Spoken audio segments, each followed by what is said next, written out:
नमस्कार, चाय पर चर्चा आज हरियाणा के पानीपत से। और पानीपत का एक बड़ा इतिहास रहा है मध्यकालीन में। यहाँ पर तीन लड़ाइयाँ लड़ी गई हैं और काफ़ी फेमस है। और इस बार विधानसभा का चुनाव में यहाँ पर क्या स्थिति है राजनीति की, कौन भारी है कौन कमज़ोर, हम जानते हैं। लोग हमारे साथ काफ़ी हैं यहाँ पे, तो जानने की कोशिश करते हैं। तो सर, क्या माहौल है यहाँ पे, कांग्रेस और बीजेपी या छोटी पार्टियां? सर, पानीपत के लिए तो माहौल कुछ कंफर्म नहीं लग रहा, लेकिन प्रदेश में सरकार कांग्रेस की आएगी ये लग रहा है। ऐसा क्यों लग रहा है आपको? सर, माहौल देख करके ही, लोगों से बातचीत करके पता लग रहा है। मतलब लोग बदलाव चाहते हैं? बदलाव चाहते हैं सर। ऐसी क्या वजह है यहाँ पे? यहाँ पे सर तो कुछ नहीं है, ऐसा तो कुछ दिखने को नहीं मिल रहा है। काम भी हुए हैं, ऐसी बात नहीं है, लेकिन लोगों का माइंड जैसे मिलते जुलते लोग कहते हैं ना, बदलाव होना चाहिए। एंटी इनकम वैसी है, मतलब जो है बदलाव होना चाहिए। आपको क्या लगता है सर? हमें तो ये लगता पुराना सरकार आएगी, बीजेपी की 100%। जैसे 10 साल दिल्ली में रही मोदी जी की सरकार, तीसरी बार जीत के आए हैं।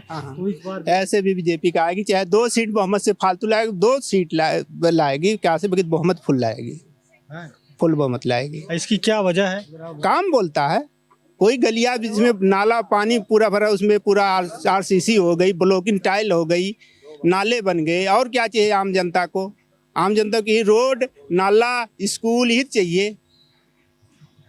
मतलब काफी इंफ्रास्ट्रक्चर किया है, तरक्की के ऊपर वोट लेगा। मेन मुद्दा सर इसमें महंगाई भी है। आज का आम आदमी जो 500 की दिहाड़ी कर रहा है, उससे आप पूछो, वो बताएगा उसके 500 में कैसे गुजर हो रहे हैं। जो महंगाई है, आज लेबर क्लास बंदा 500 की दिहाड़ी कर रहा, 1000 रुपये की दिहाड़ी करे तब भी उस महंगाई को नहीं झेल सकता। देखिए, हरियाणा के बारे में कहा जाता है काफी रिच स्टेट है ये। हाँ, है ऐसा। तब यहाँ क्या दिक्कत है? नहीं, दिक्कत महंगाई तो मेन मुद्दा है सर। मुद्दा तो क्या आपको लगता है महंगाई मेन मुद्दा है? महंगाई तो है, बाकी सुविधा मिली है तो कुछ महंगाई होगी। ये तो है नहीं महंगाई, लोगों की कमाई नहीं है, नहीं काम धंधे नहीं। ये तो पूरे वर्ल्ड में महंगाई है। ये तो है नहीं एक ही देश में, एक ही प्रांत में है, महंगाई पूरे वर्ल्ड में है। आपको क्या लगता है? बीजेपी आएगी। बीजेपी आएगी। क्या वजह है उसकी? कोई वजह हो? वजह तो बता दी भाई साहब ने अभी सारी। जिस गलिया में हलने को मन नहीं कहता, हिम्मत नहीं लेती, आज उसे रुपए गाड़ी ले जाओ आप, कोई दिक्कत नहीं। आम आदमी को और क्या चाहिए? रोडें चाहिए, नालियाँ चाहिए, स्कूलें चाहिए, ये सब बढ़िया सुविधा है, तो आएगी क्यों नहीं आएगी? लेकिन लोग ये भी चर्चा करते हैं कि यहाँ के किसान यहाँ के काफी नाराज हैं और वो आंदोलन भी कर रहे हैं। कुछ है वो जिसको हेरा फेरी कर चुका है, वो नहीं करने पा रहा तो नाराज रहेगा। जो ईमानदारी से काम किया वो नाराज नहीं है। जिसको आदत पड़ी है हेरा फेरी करने की, वो नाराज रहेगा। बीजेपी आएगी जी, पूरी बहुमत। हाँ, बहुमत से। तो पानीपत में बीजेपी के हवा। बिना खर्चे बिना पर्ची बच्चे लग रहे हैं, नाले बन रहे हैं, सब कुछ हो रहा है जी, सब काम हो रहे हैं। लेकिन रोहतक वगैरह जो ये तो बिना खर्चे बिना पर्चे की बात नेताओं की कर रहे हैं। ये नेता आदमी है ऐसा, बिना खर्चे बिना पर्चे को कुछ नहीं हो रहा है। सच्चाई तो ये है। नहीं, ऐसा नहीं, बिना खर्चे बिना पर्चे का कुछ नहीं हो रहा है। अरे नेता नहीं, वो वोटर भी है इस पानीपत के, तो अपना विचार रख रहे हैं। आप सब लोग वोटर हैं। हाँ, तो फिर वही बात है ना। कई जिले में हम गए जहाँ पर सरकार के खिलाफ नाराजगी भी दिखी। ये तो 100% किसी को कोई संतुष्ट कर पा। हर एकता नहीं रहता है तो सरकार की है, नहीं कर सकता।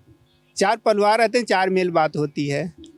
ये तो है नहीं एक मेल होती है, ये तो पूरा देश की बात है। आनी है वही बीजेपी। तो क्या वजह है? मतलब ठक्कर जी को हटा के नायब सिंह सैनी को मुख्यमंत्री बनाया गया, ये सबसे बड़ी वजह है? नायक जी और खट्टर जी के चेहरे पर वोट नहीं पड़ रहा है, सिर्फ पार्टी के नाम पे वोट पड़ रहा है। चाहे ढांडा रहे चाहे कोई रहे, पार्टी के नाम पे काम के ऊपर वोट पड़ेगा। क्या कह रहे हैं? मोदी जी के नाम पे? हाँ जी, मोदी जी के नाम पे वोट पड़ रहे हैं। अच्छा, मोदी जी के नाम पे तो एक बार वोट पड़ चुका है ना। हाँ, फिर भी मोदी जी को चाहते हैं।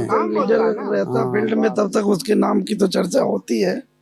लीडर अभी है ना, ऐसा थोड़ी है कि जब कांग्रेस बनी थी तो आज चल तो रही है, लीडर चला रहे हैं, तो लीडर मोदी जी हैं, आज भी हैं, कल भी हैं, तो जब तक रहेंगे उनकी पॉलिसी तो लोग फॉलोअर तो रहते ही हैं। यहाँ चर्चा हो रही कि मोदी जी हैं तो मुमकिन है इसी पे वोट दें। देखो सर, मोदी है मुमकिन कांग्रेस के है, पास तो कोई चेहरा अभी फिलहाल नहीं, ऐसा क्यों? कांग्रेस के पास चेहरा क्यों नहीं सर? नहीं, मुख्यमंत्री घोषणा होती है कई राज्यों में तो चुनाव। सर अगर सरकार जिसने बनाना है वो चेहरा भी करेंगे, कोई शैलजा को कह रहा, कोई उसको कह रहा, दीपेंद्र को, कोई कोई बनेगा। हैं? वो ये तो नायब सिंह सैनी को भी बाद में लड़ा के बैठाए हैं, जिताए हैं। नायब सिंह सैनी भी नहीं, विधायक नहीं था। जो कमेटी बैठती है हाईकमान की, उन्होंने बंद कर दिया, इनको इलेक्शन नहीं लड़ा कोई। नहीं लड़ेगा ना जी, ना लड़ने वाली बात नहीं, ना लड़ने से बिना लड़े भी बना करके फिर दोबारा जिता देंगे। बार-बार कर इलेक्शन विधानसभा को हाँ कर दिया हाईकमान। हाँ, मना कर दिया। वो तो क्या सर ऐसी बात है क्या? ना कैसे जी? शैलजा नहीं नहीं, लोकसभा चुनाव भी लड़ी और फिर विधानसभा चुनाव भी लड़ रही है। उनको विधानसभा इलेक्शन में मना। ये ऐसे नहीं है जी, मान ले यहाँ तो बीजेपी का ही है रुख सारा जी, काम के ऊपर हो रहा है जी सारा। बीजेपी काम, हाँ। बीजेपी सरकार ने काफी काम किया। काम किया। राज्य में हर चीज का सुनवाई हो रही है, और कांग्रेस का राज था, यहाँ कोई चीज होता सुनवाई नहीं होती थी। थोड़ा सा कोई मैटर फंस जाता है, पुलिस चौकी का चप्पल घिस जाता था, कोई रजिस्ट्री करवाना था चप्पल घिस जाता था, होती नहीं थी। और बीजेपी आई तब से हर चीज धड़ाधड़ हो, पैसा बेशक लगे। कांग्रेस के टाइम में सर इनको नहीं पता, कांग्रेस टाइम में खुली रजिस्ट्रियां होती थी कॉलोनियों की, ना प्रॉपर्टी आईडी बनवानी पड़ती थी, ना डायरेक्टर सबकी रजिस्ट्री हुई है। तो डॉक्यूमेंट्स हो गए, वो डायरेक्ट। और आज एक प्रॉपर्टी आईडी बनाने के लिए 20, 25, 30 हजार रुपए लोग खाते हैं। रजिस्ट्रियां हो रही थी, लेकिन ये लोग बिना मतलब के प्लाटिंग हो रही थी इनलीगल। जब तक भी कांग्रेस की सरकार थी, इतनी अनऑथराइज कॉलोनियां बनी थी पानीपत में ही कि पूछो मत। सुविधा नहीं, राजस्व कमा लो रजिस्ट्रियां करके, लेकिन जिनने प्लाट खरीद लिया पैसा दे के, जो कलेक्टर रेट है उसका आपकी फीस जमा करके, लेकिन सुविधा उसको कुछ नहीं मिलती थी। अब ब्रेक है, जितनी है पहले उनको दुरुस्त कर रहे हैं। इनकी पॉलिसियाँ अच्छी हैं, मेन बात ये है। और एक चीज और, लोग कहते हैं सड़कें बन गई, सीवरेज डल गए, सारा कुछ डल गया। मेरा मकान है सर, आप चल के हाउस टैक्स आ रहा है, बिजली का बिल आ रहा है, पानी कनेक्शन नहीं है, सीवरेज का कोई कनेक्शन नहीं है, सीवरेज का भी बिल आ रहा है, पानी का भी बिल आ रहा है, पानी का भी कोई कनेक्शन नहीं। नहीं, तो धीरे धीरे बन रहा है ना सब कुछ एक साथ। तो तैयार होने के बाद जब उसको कनेक्शन दे देते तभी तो बिल भेजते। 12,000 रुपये टैक्स आ चुका है। क्या उनके कागज में ये नहीं पता लग रहा कि इसका कनेक्शन इस गली में सीवरेज डला ही नहीं है सर, सीवरेज डला ही नहीं है, सीवरेज डला ही नहीं है सर। भाई साहब के बगल में ही हमारा भी मकान है, वहीं आसपास ही कॉलोनी में होगा, 500 मीटर दूर होगा हमारा। तो कोई, बल्कि जब से वाटर कनेक्शन दिए हैं वो लोग, आज तक बिल ही नहीं है, ना आता है। चुनाव चल रहे हैं तो क्या लग रहा है आपको, जो है कौन सी पार्टी आगे चल रही है, कौन सी पार्टी पीछे? यहाँ तीनों पार्टी बराबर चल रही है, कौन कौन सी? भाजपा भी, कांग्रेस भी, आजाद, विजय जैन भी। ये इंडिपेंडेंट? हाँ जी। मतलब पिछली बार 8 इंडिपेंडेंट जीते थे, इस बार भी मतलब आपको लग रहा है कि ज्यादा? हाँ, जीत सकता है विजय जैन। सरकार बनाने में भी इन लोगों की भूमिका रहेगी? सरकार बनाने की तो मैं कह नहीं सकता, वैसे यहाँ से विजय जैन जीत सकता है। इंडिपेंडेंट? हाँ जी। और इनेलो जेजेपी? इनका कम है, इनका नहीं। आम आदमी पार्टी भी लड़ रही है? नहीं, उसका भी कोई जनाधार नहीं। आपको क्या लगता है? देखिए, वैसे तो भविष्य को कोई बता नहीं सकता, लेकिन माहौल जो है टोटली बीजेपी के खिलाफ है। बीजेपी के झूठे वायदों का, बीजेपी का व्यू जो है पहलवानों के प्रति, किसानों के प्रति, बेरोजगारी के प्रति, सिवाय इस बात के कि धर्म, जाति और इस तरह की बातें करें, इससे ज़्यादा बीजेपी के पास कुछ है नहीं। इसलिए मुझे ये लगता है कि कोई भी माहौल जो है बीजेपी के हक में नहीं है, टोटली कांग्रेस के हक में है। जीत सकता है, कोई भी जीत जाए। लेकिन कांग्रेस की सरकार अब की दफ़ा भूपेंद्र हुड्डा की सरकार आनी है, 100% आनी है। इनके सारे कारनामे देख लिए और अब लोगों ने ऐसा लगता है कि भूपेंद्र हुड्डा को मुख्यमंत्री देखना चाहती है जनता। लेकिन कांग्रेस में तो अभी मुख्यमंत्री घोषित नहीं किया है। नहीं, एक किस्म से घोषित है वो। उसके सिवाय कांग्रेस में जो है बहुत हैं वैसे तो, लेकिन वो भी एक सीरियस कैंडिडेट। शैलजा भी बताई जा रही कि मुख्यमंत्री। शैलजा जी भी हैं, शैलजा जी हम कब करें, शैलजा जी नहीं हैं, लेकिन कांग्रेस का माहौल बहुत बढ़िया, इससे बढ़िया माहौल हो नहीं सकता। मतलब आपको पूरी उम्मीद है कि पूरी कांग्रेस। उम्मीद है, 100% उम्मीद है। ये तो कह रहे हैं कि कांग्रेस की सरकार बन रही है। हाँ, बन सकती है जी कांग्रेस की सरकार, कांग्रेस का ज्यादा हो। तो जब इंडिपेंडेंट जीतेंगे तो नहीं, फिर ये यहाँ से जीतेगा ना। मैंने अपने पानीपत ग्रामीण से कहा जी, पानीपत ग्रामीण से विजय जैन टॉपर में है, हर सीट निकाल लेगा। महिपाल से भी और कांग्रेस के कैंडिडेट से भी ज़्यादा वोट लेगा और 100% जीतेगा। वैसे हरियाणा में माहौल कांग्रेस का है ज़्यादा। मैं हमारी तरफ से तो कांग्रेस बनेगी जी। हाँ, किसी और का कोई रास्ता नहीं है। बीजेपी तो है ही नहीं और हम चाहते नहीं चाहे हो भी। पानीपत से, पानीपत में ही तो बैठे हम। पानीपत में कांग्रेस भी आ सकती है, विजय जैन भी आ सकता है। दोनों इनकी दो की टक्कर है, बीजेपी का कुछ नहीं है। देखो जनाब, हमारे अंदाजे तो ये है, अगर ये सीट बीजेपी के पास ना आई तो सारे हरियाणा में जीरो है जी। अगर ये ग्रामीण सीट बीजेपी की ना निकली ना, फिर हरियाणा में कोई सीट बीजेपी की नहीं आएगी। तो बीजेपी को कहते हैं कि शहरी क्षेत्र में उसके ज्यादा मतदाता होते हैं। नहीं सर जी, पानीपत ग्रामीण में शहरी से ज्यादा मतदाता है जी। यहाँ 2,80,000 वोट है जी। पानीपत शहरी में इतनी वोट नहीं है। जितने भी सेक्टर है, 11-12 सेक्टर छोड़ के सारे ही ग्रामीण में है। जैसे 29 है जी, 25 है जी, 24 है जी, 13-17 है, 6 है, 7 है, 8 है, 40 है, 18 है, एलडीको है, सब ग्रामीण में है। अच्छा, 4 महीने पहले लोकसभा चुनाव हुए तो उसमें जो रिजल्ट आया उसमें 47 सीट्स पे कांग्रेस आ गई। 47 पे तो सीट नहीं जी, 47 पे नहीं है, 46 पे है। वो वैसे तो 42 पे है। जो इसमें 4 सीट वो लगाए ना आम आदमी पार्टी की, फिर 46 बनती है।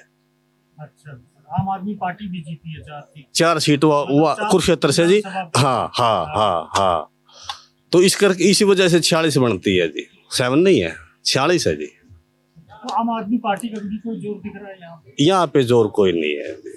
यहाँ तो यह है भाई, 2-2,500 का सारा काम हो लेगा आम आदमी पार्टी का। पूरे हरियाणा में तो जी एक आधी सीट पर जमान तो बचा लेंगे हम, कोई एमएलए नहीं बनने का जी। लेकिन पहले ये कहा जाता था कि हरियाणा में 3 लाल, देवीलाल, बंसीलाल और भजन लाल, लेकिन अब इनेलो और जेजेपी चौटाला जी का परिवार बढ़ गया, तो उसको क्या आपको लगता है कि जीतेंगे सीट कुछ? नहीं सर जी, उधर से तो इसार साइड में तो इलाहाबाद से तो इसकी अबे चौटाला की सीट पक्की है ही जी। एक आधी और ले लेंगे जी, 2-3 सीट आ सकती है जी, ज्यादा से ज्यादा मुश्किल। छोटी पार्टियों का बहुत रोल नहीं रहेगा सरकार में। रोल नहीं है, नहीं है जी। लोग मन बना चुके हैं कि राष्ट्रीय पार्टी को वो चाहते हैं। अभी जब पिछले लोकसभा इलेक्शन हुआ उसमें भी जो है कांग्रेस पार्टी की सीटें बढ़ी हैं। लोगों का डर मोदी के प्रति जो था, मोदी का डर दिखा दिखा के ऐसे लोग करते थे, वो डर अब खत्म हो चुका है। बीजेपी की जितनी हर एक सीट के ऊपर आप देखें कि उसका खिलाफत हो रही है, उनके कैंडिडेट खड़े हो रहे हैं, बागी कैंडिडेट। बागी कैंडिडेट। दूसरा, जो लोगों के मन में डर था सीबीआई का, ईडी का या किसी भी एजेंसी का, वो अब खत्म होता जा रहा है कि इन्होंने तो ऐसा करना ही करना है। अब लोग आगे आ चुके हैं। अब देखिए, हमारे हरियाणा में रामविलास शर्मा जी थे और कविता जैन जी थी, उधर से हर एक डिस्ट्रिक्ट में सावित्री जिंदल हिसार है। कितने ही हैं, कितने रो के न जो इस पार्टी को छोड़ के गए। वहाँ से शशि परमार हैं, कोई ऐसी छोटी नहीं। तो इस कांग्रेस में भी काफी बागी कैंडिडेट बागी कैंडिडेट हैं, इसमें कोई दो राय नहीं। डेंट तो पड़ता ही है, किसी भी उसका कोई ऐसा थोड़ी कोई एक आदमी का डेंट ही ना पड़े। लेकिन अब लोगों ने, हमें तो लगता है कि चेंज की जरूरत है और चेंज ले आएंगे जरूर। इस बार चेंज है, ऐसा लगता है, पूरा का पूरा हमें लगता है कि चेंज आएगा। जेजेपी का तो आप कहीं नाम भी लोगे, जेजेपी का आपका तो कुछ नहीं है। इनेलो का लेकिन इनेलो फिर भी बेटर परफॉर्मेंस रहेगी उसकी, पिछली उससे बेटर परफॉर्मेंस रहेगी। अब कितनी सीटें आती हैं कितनी नहीं आती हैं ये डिपेंड करता है कंडीशन पर। तो ये थी चुनाव पे चर्चा पानीपत से, और कल हम फिर एक नई जगह से आपके साथ चाय पे चर्चा पे दिखाएंगे कि विधानसभा चुनाव का क्या माहौल है।